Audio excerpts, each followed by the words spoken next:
I wanted to jump on here real quick, talk a little bit about where did this GOAT stuff, the greatest of all time, come from? So, to my knowledge, I didn't look this up or anything, but as far as I can remember, the first person I ever heard say the GOAT in terms of the acronym was LL Cool J. It was on the Mr. Smith album. I think it was a song.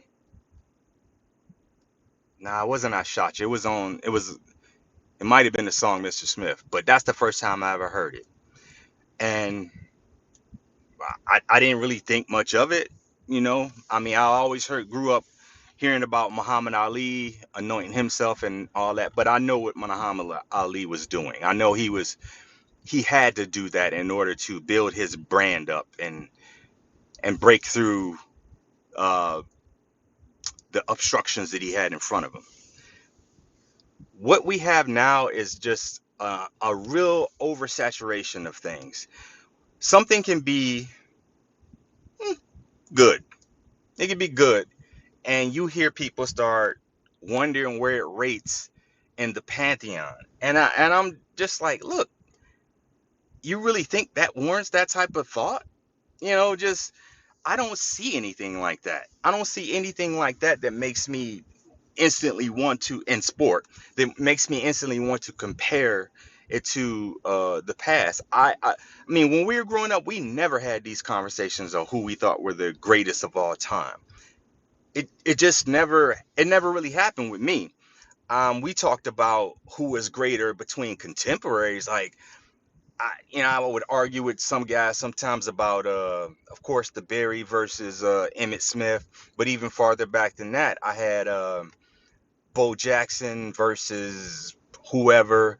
Marcus Allen was a big one of mine, and I just never thought, oh, he's the greatest and of all time and all this. It just never came through my mind at all because I was just living in the moment with what he was currently doing. Not only that, my dad had told me about really the pantheon athletes, the ones like Wilt Chamberlain and Jim Brown, and especially with football. He told me about Jim Brown, and the way he told it to me, I swear, it was like some Paul Bunyan shit. Like, it was folklore. And I was just like, damn, I never got to see him play. I was born in 72. He was well done playing. He was a movie star by then. So I never got to see him play, but I believe my dad. I was just like, all right. So as far as I was concerned, it was like in terms of running back and football players, you had Jim Brown and then you had these other guys. And that's kind of how I looked at it. But at some point, man, I swear to God, it's like this became the vogue thing to do.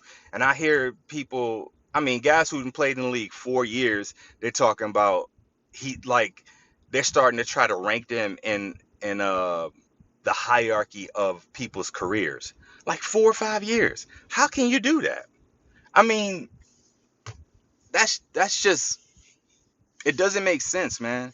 It takes it takes a career to fulfill greatness, and it takes overcoming, not just stats. And I've said that over and over again. I'm gonna make this quick because I got to go into the dentist. Like I used to do this too. Like one of the guys that I did this, I had a conversation with my friend Mike about 10 years ago, and it was about Joe Namath. And I was on those reference sites with basketball, college basketball, and football. I mean, those sites are awesome, man. You could just lose yourself. But I was on there looking at old stats and stuff like that, old names of players I hadn't thought about in a long time, and I just happened to look over Joe Namath's stats, and I was like, man, he was trash. I mean, he threw all these interceptions, way more interceptions than touchdowns. I mean, there were two things that were notable on his resume, if you will. One, the guarantee and the victory over Johnny Unitas and the Indianapolis Colts. Um, the other one's that I believe he was the first quarterback to throw for 3,000 yards in a season. And that's notable because he was in that period with Johnny Unitas where the forward pass was becoming the vogue trend. So that was notable. But his stats did not add up. So I'm looking at the stats doing the same thing that people do today with the likes of trying to compare LeBron to some of the past greats while they look at his stats mostly. That's like the number one thing. And I'm just using LeBron because it's going to be him or Tom Brady because those two are very similar in the longevity part, except Tom Brady did win more than him.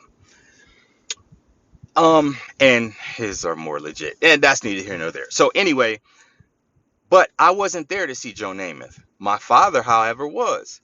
So my father was able to see Joe Namath versus the current crop or the future crop of quarterbacks. I can't tell you how really great he was because I was never there in a moment to see him overcome anything. You can't get that from just highlights. You can't just get that from uh, YouTube. You had to have been there to experience it because greatness isn't just statistics. It's a combination of a lot of things. It's winning, it's impact, it's longevity. It's just a lot of things. And it's certainly the way you do it. That's very big with me. 'Cause that's the problem with I have with your mans in them mostly. It's the way you do things. You can't cut corners and expect to have your bust start to be chiseled out on Rushmore. It's not how it works. So Joe Namath was great in his own right. I just didn't get to experience all of it.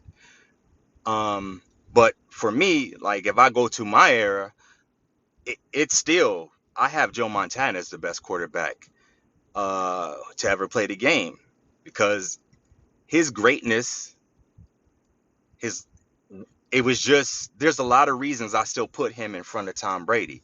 Tom Brady the has a lot more benefits than Joe Montana had, just like Joe Montana had more benefits than Joe Namath had. But for me, I didn't get to see Joe Namath. But for me, it's Joe Montana. Maybe that explanation makes some sense, and maybe it could stop everybody from trying to compare all these eras, especially if you weren't in more than one of them to see. These people are just closed-minded trolls who just want to get something started, mostly named Don at poker games, but that's it, man. It's no more than that, man. We need to stop all this stuff. People, there's good, but then there's greatness. Greatness to me is above the clouds. And if you have to think about that player as far as being great, then it ain't. I'm out of here.